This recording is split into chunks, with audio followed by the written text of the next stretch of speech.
visiting one of our favorite schools, Briggs Elementary in Florence, South Carolina. And have the great pleasure today of speaking with Jeff Murrie. And Jeff, you have a very unusual title. You may be the only certified teacher in the state with this title.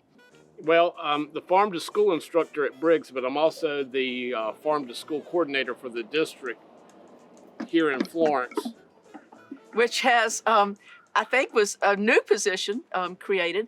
And this was already a charming school, but now you wanted to expand the experiences that the children had. So the first thing you did was what?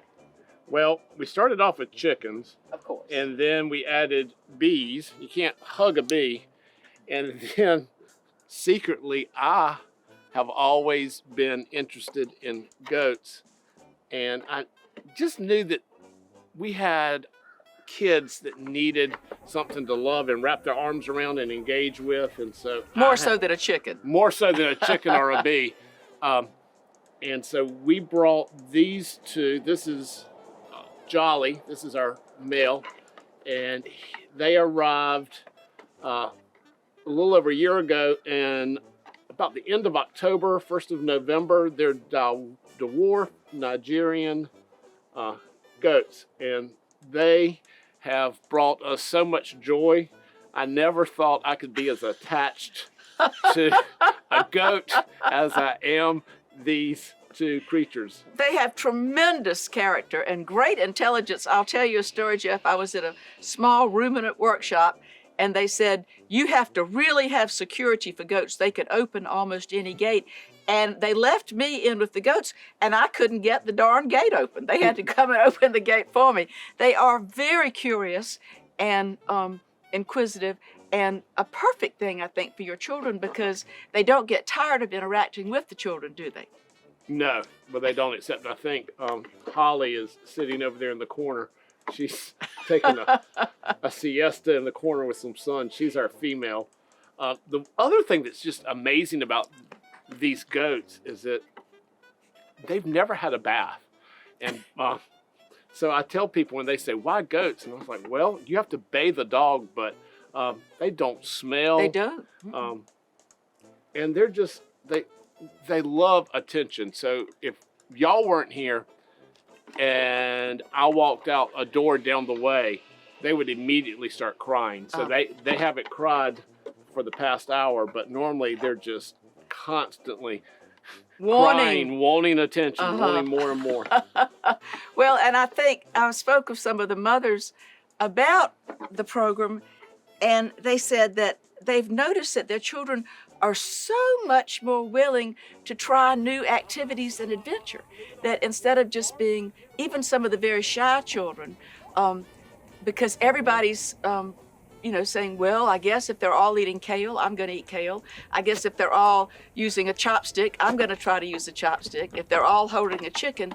So this must be a way that you've kind of found a way to get shy and more overly, active children. Anxious children. To work together and accept each other. Do you feel like that's been a nice offshoot of the program?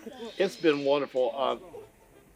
Children, of course, a lot of children are afraid of a dog, or they don't have a dog or a cat, which are the two normal animals that someone would have at home as pets.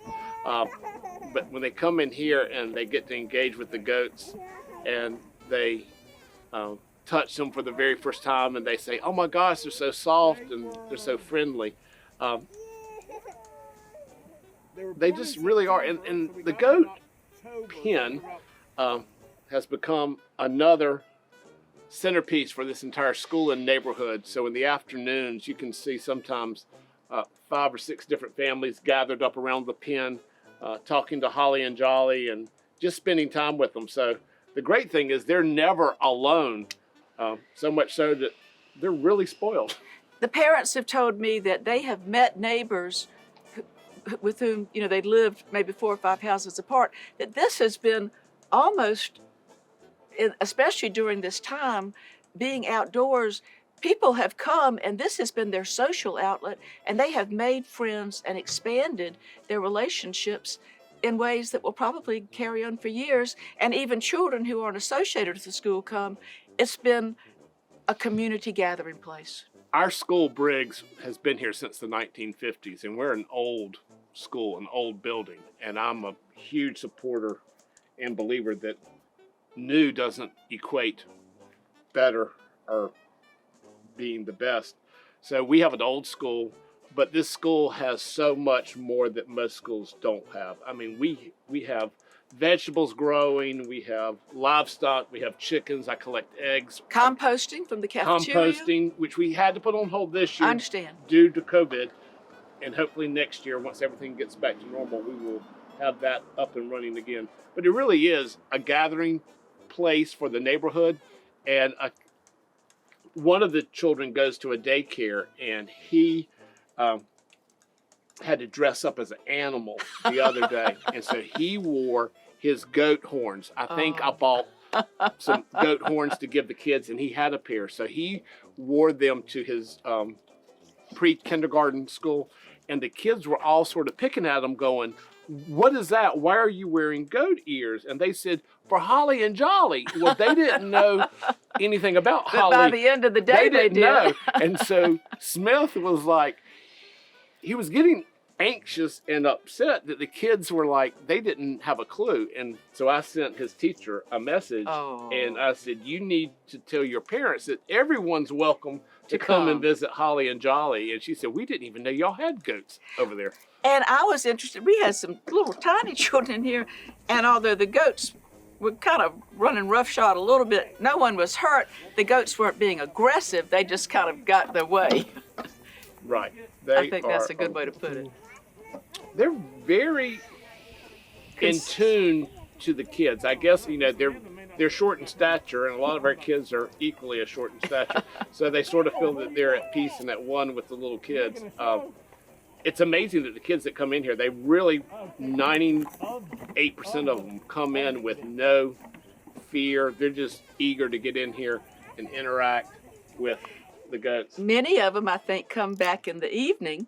I think that in order to be a better teacher so that you can do your classroom preparation, you don't come back and put the goats up, which is important because goats are very easily preyed upon by dogs and certain things. So I think that you've enlisted fathers and mothers and aunts and uncles. Well, the great thing, how it happened was there were parents in the neighborhood, and they were like, "Do you come every night and put the goats up?" I was like, "Well, yeah, but I live here too." And they're like, "But we can put the goats up for you." And I was like, "Well, it's not a problem. I don't mind. It only takes a couple of minutes." They said, No, we don't mind." And so I put a parent in charge, and so she divided up the workload. And so there's a whole group of parents that come each night and put the goats up. But then I realized they were more trying to get the combination to the lock and getting some one-on-one time with the goats to be here. But I gladly gave that responsibility over. And then I have a father and son, their thing to do each Saturday and Sunday morning. They walk down here and they let them out on the weekends. Oh, how wonderful. So, yeah. So it has been, to me, I just love the idea that this is a little village centered around goats. It's been such a success, and the schools and the district, I think, has been supportive. What do you hope might happen in the future? Well, I think what we want to see is the whole concept of sustainability, especially during this time that we've been through with the pandemic, teaching children where their food comes from. Yes. Being responsible, being accountable, being involved, being in touch, being in tune with their environment, being more aware of nutrition and eating fresh and eating local. And I think it must also take it farther than just thinking about animals. I would hope that it also makes them think about their fellow human beings and their needs as well, Jeff. Exactly. So empathy, caring for these animals. They will fight to see who gets to go get the water bucket. They will beg me to feed the chickens. It's an absolute joy. This Saturday, we actually have a group of adults that come once a month, and they help me mow and edge and pull weeds just to maintain the garden. So the ultimate hope is to expand upon this concept of farm to school and sustainability and create something much larger that would have a huge impact on the entire community in Florence and address food insecurity, nutrition, health, in general, well-being. I just think that when a student grows up and they can remember the time they spent here at school with the goats and the chickens and just being outside will have a huge impact on their general well-being. And Jeff, of course, Florence is known for large-scale agriculture, but we are seeing already, I think, as a result of lots of years of interest in returning to the slow food movements, and then this year in particular, a way of doing farming differently. And I think your ultimate vision might lead to people raising small herds of animals for locally produced meat, locally produced poultry products, and then locally grown vegetables and fruits. You've got some fruit trees out here. So I think it might take that concept back to a smaller and quieter way of farming that may not be someone's full-time occupation, but will become a part of their life and be so enriching. Exactly. And I tell people, I grew up in a household where we always had a vegetable garden in the backyard. And, you know, looking back on those early years, you think, did my parents have a vegetable garden because it was a necessity? Or was it just because that's what you did? And I think one of the roles that I have is trying to remove any stigma that exists, that having a small garden at home is not something that you have to do. It's something that you should do. And it's because you are aware that it is something that is positive and beneficial. Yes. And so that's what I'm very appreciative that my parents instilled in me, was that we didn't have a home garden because we had to have one. My parents just knew that was simply what one did. That instead of a stigma of being poor and having to raise your own food, now having your own garden and your own pets means and your that own eggs. Yes, is an elevating factor in your life. And that's a great place to be. Well, Jeff, I am so pleased that we were able to come and visit today. That we're still being very, very careful, and I know your students are being very, very careful as well. But this wonderful outdoor space where people can come and enjoy this magical little bit of a farm at Briggs Elementary School in Florence. Thank you so much. Well, thank you all for coming. And if you're in Florence, please come by and visit. Holly and Jolly are here 7 days a week.